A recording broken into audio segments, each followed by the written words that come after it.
Entrez.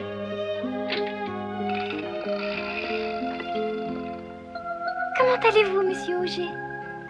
Oh, vous avez meilleure mine, mademoiselle Claire. Heidi, notre précepteur.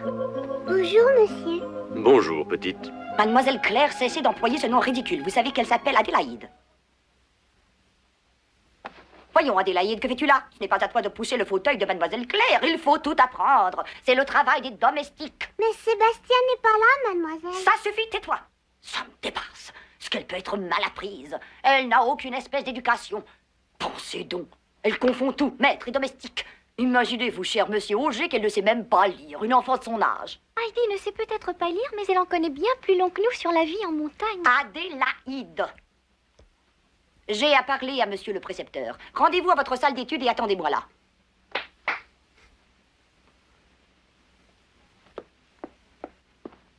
Mon ami, s'il vous plaît, veuillez reconduire ces deux demoiselles. Bien, mademoiselle. Que peut-on faire avec une telle idiote sur les bras?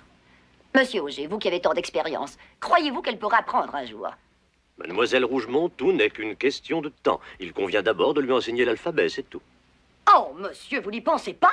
Retardez ainsi les études de Mademoiselle Claire avec l'alphabet? Pas question, Adélaïde se débrouillera pour suivre. Mais enfin, vous savez bien que c'est impossible. Voyons, rien n'est impossible, ce n'est pas à moi de vous le dire. Bon, faites de votre mieux, je vous en prie, monsieur Auger, je me fie à vous.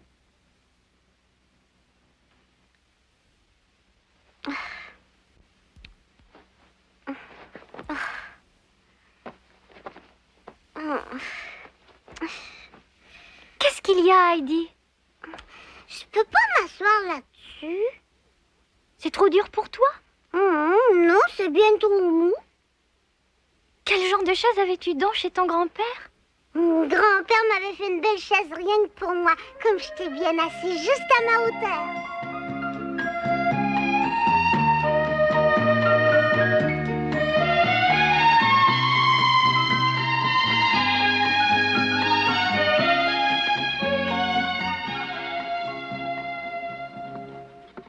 Heidi, tu vas te faire gronder si tu fais tout ce bruit au lieu d'étudier. Reste donc tranquille. Étudier, ça veut dire s'asseoir sans parler? Presque si tu veux. Comme c'est toujours le précepteur qui parle, nous on se contente d'écouter. Oh.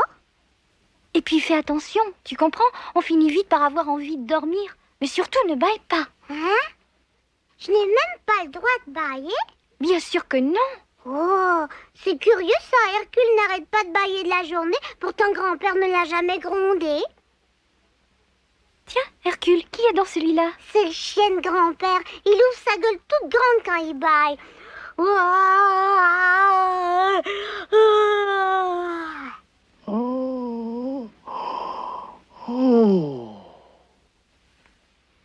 Heidi, si tu t'avisais de bâiller de cette façon ici, on te ferait prendre des remèdes.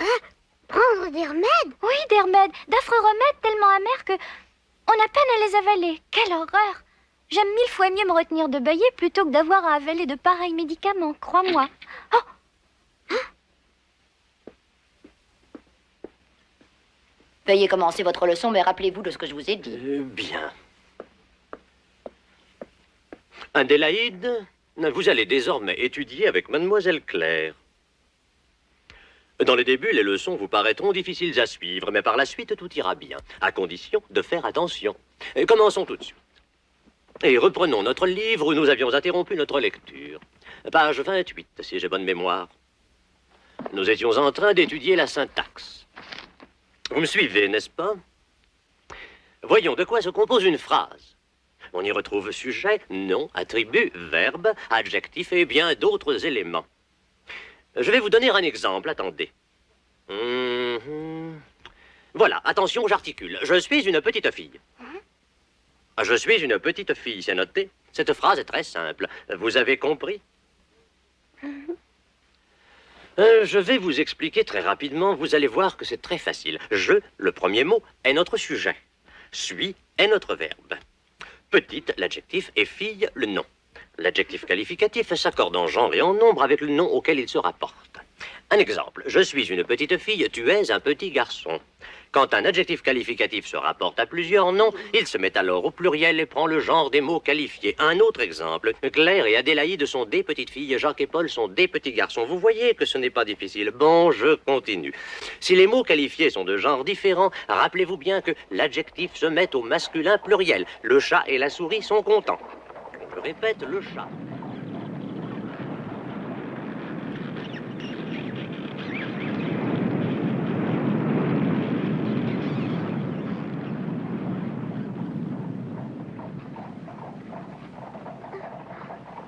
J'entends les sapins.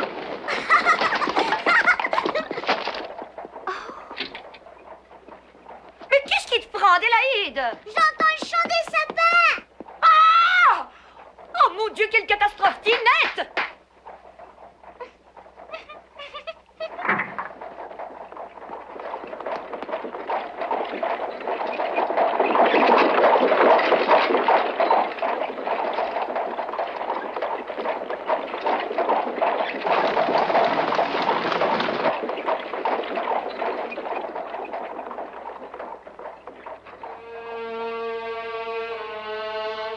Mais il n'y a pas de vent.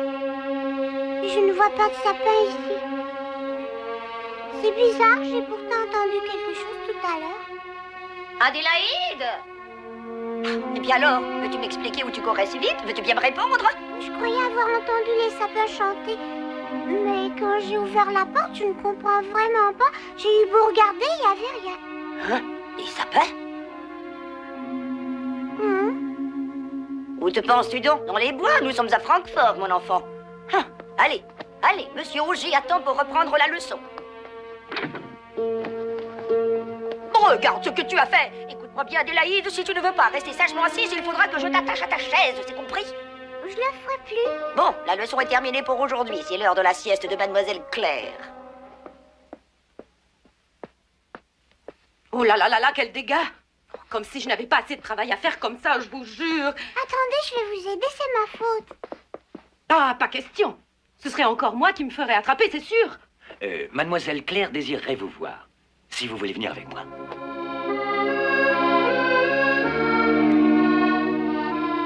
Comme ça, tu croyais avoir entendu le chant des sapins. Est-ce qu'ils font le même bruit que celui des voitures roulant sur la chaussée?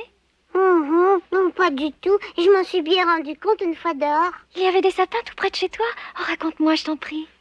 Oui, et le vent les faisait chanter quand ils soufflaient très fort.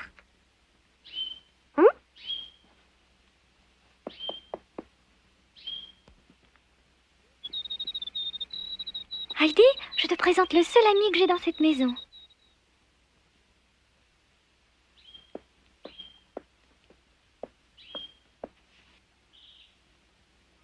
Pourquoi tu l'enfermes dans une cage? Moi, je laissais Pilou libre de voler partout où il voulait. C'était ton oiseau, Pilou? Oui, il était tout petit quand je l'ai trouvé. C'est moi qui l'ai élevé, tu sais, mon grand-père m'a dit quoi faire. Vraiment? Moi aussi, je nourris le mien moi-même, tu sais. C'est un grand voyageur, alors qu'il est, mon Pilou doit voler avec ses amis.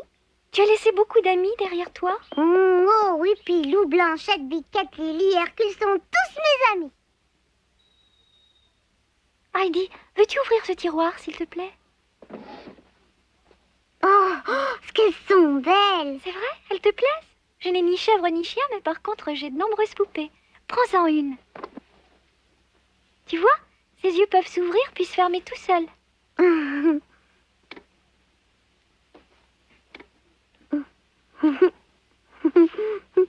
semblent vivantes. Maintenant, va vite ouvrir mon placard.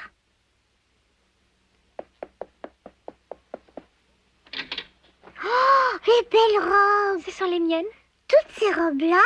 Oui, toutes. Et toi, est-ce que tu en as de semblables?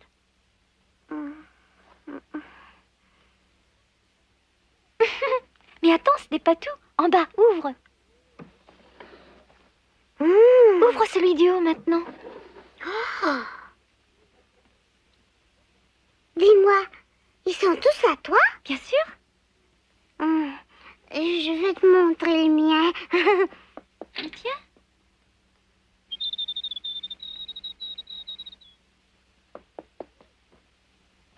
Il est joli, hein? Ma foi, c'est un bien drôle de chapeau. passe-t-il ici? Adélaïde, qu'est-ce que tu fais dans cette chambre, hein? Je te cherche partout.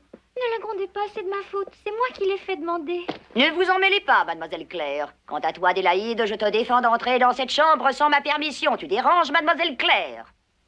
Allez, viens.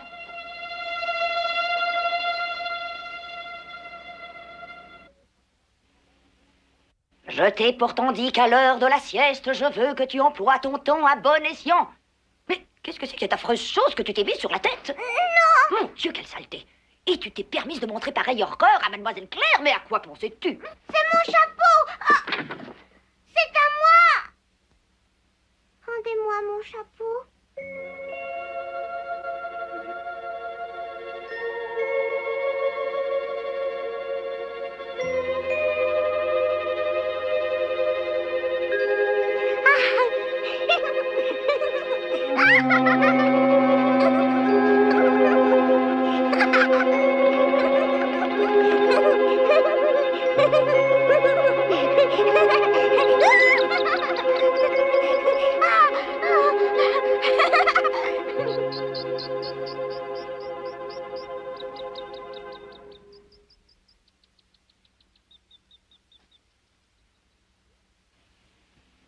Pilou?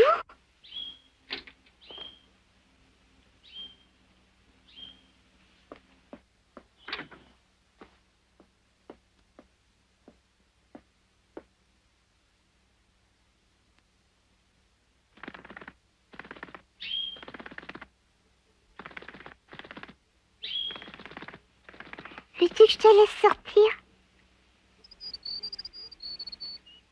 Tu aimerais bien retourner à la montagne? Moi aussi, tu sais, je le voudrais.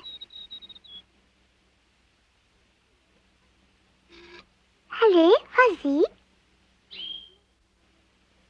Maintenant que je suis devenue l'amie de Claire, t'as rien à craindre. Tu peux partir où tu veux. Va.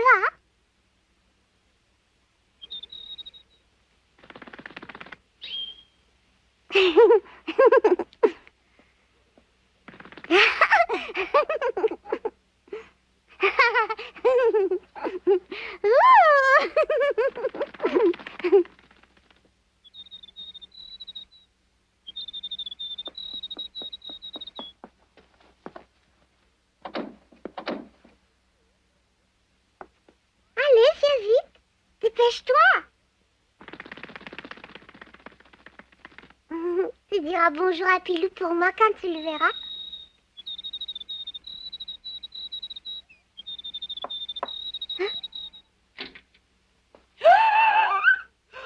Oh, bonté divine!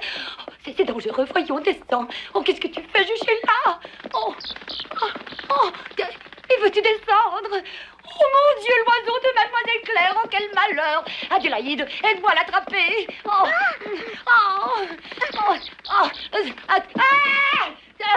Qu'est-ce qu'il y a? Qu'est-ce qui se passe? Oh, mademoiselle, c'est affreux. Votre oiseau vient de s'échapper. Que pouvons-nous faire? C'est la faute d'Adélaïde. Il est vraiment parti? Et que fais-tu?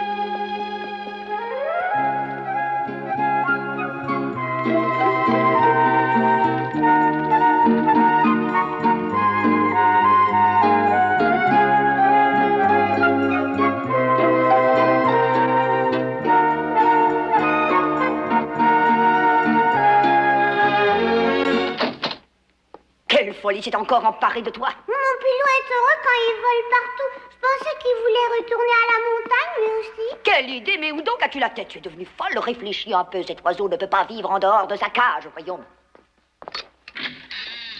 Reste là, c'est tout ce que tu mérites.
Inette, allez donc à la cave me chercher cette petite peste.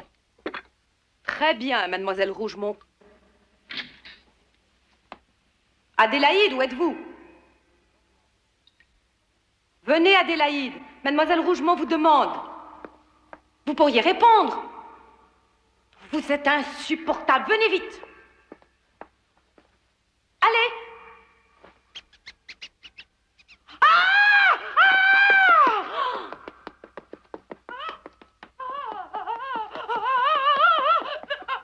Voulez-vous bien me dire à quoi rime ce chahut? Que se passe-t-il? C'est cette petite... Adélaïde, qu'est-ce qu'elle a encore fait?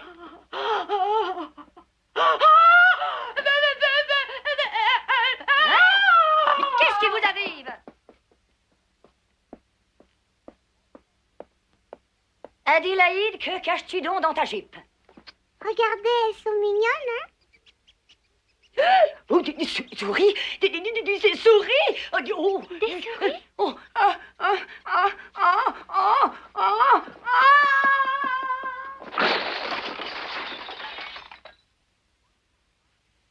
Pourquoi elle s'en va?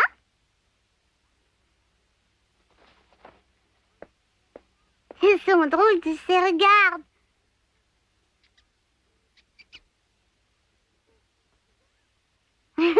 Regarde. Oh oui, je la vois, elle est gentille. Touche, c'est tout doux.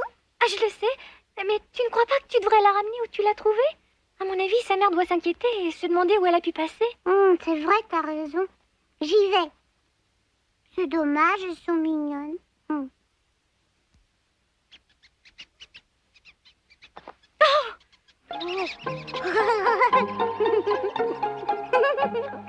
C'est qu'elle court vite, dis donc.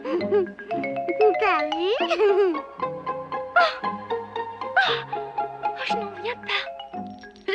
Sébastien, vous êtes bien sûr qu'il n'y en a plus, hein? Absolument certain, mademoiselle. Vous n'en trouverez trace nulle part. J'ai fouillé la maison de fond en comble, comme vous m'aviez demandé. Que j'envoie une seule et vous vous en repentirez. Soyez sans crainte, mademoiselle. Vous pouvez me faire confiance.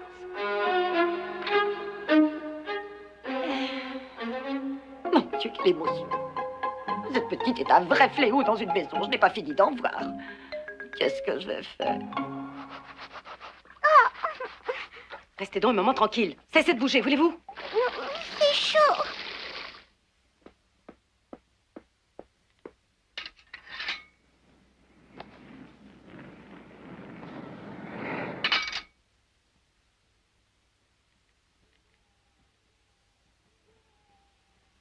Bleh.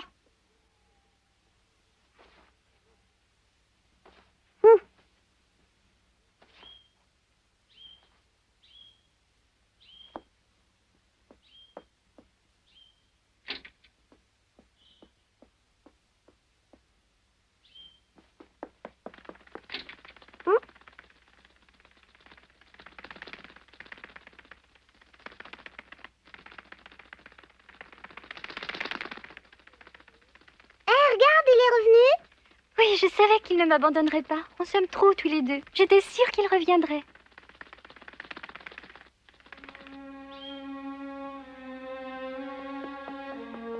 Qu'est-ce que tu fais ici? Pourquoi tu n'es pas retourné à la montagne? Essaye de comprendre. Il préfère sa cage aux montagnes. Que veux-tu? Il a toujours été habitué à vivre enfermé. Heidi. Écoute, tout le monde n'est pas comme toi. Cet oiseau ne connaît pas la montagne. Moi non plus. Tu sais, je ne sors que très rarement d'ici. Il faut bien que je m'occupe autrement. Pour tout te dire, dans cette maison, tu trouveras des tas de distractions. Des choses que tu ne verras jamais à la montagne. Des poupées, des livres. Peut-être, Claire, mais tu ne me feras jamais croire qu'un pauvre oisillon préfère vivre en cage plutôt qu'en forêt. Quand tu viendras me rendre visite, tu verras comme Pilou et ses amis sont heureux de voler dans le ciel. Oh, comme je t'envie, si tu savais.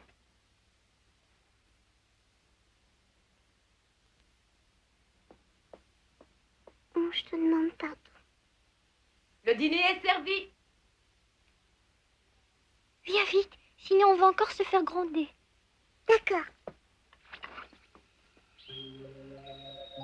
Écoute Claire, j'ai une idée. Pourquoi ne viendrais-tu pas chez grand-père dans les Alpes voir mes montagnes? Je te présenterai tous mes amis. Il faut que tu vois comme c'est beau chez moi. On monterait avec Pierre jusqu'au pâturage, c'est si joli. Heidi venait de comprendre quel triste sort était celui de Claire. Aussi se promit-elle de lui faire connaître un jour la féerie colorée des Alpes sous le soleil.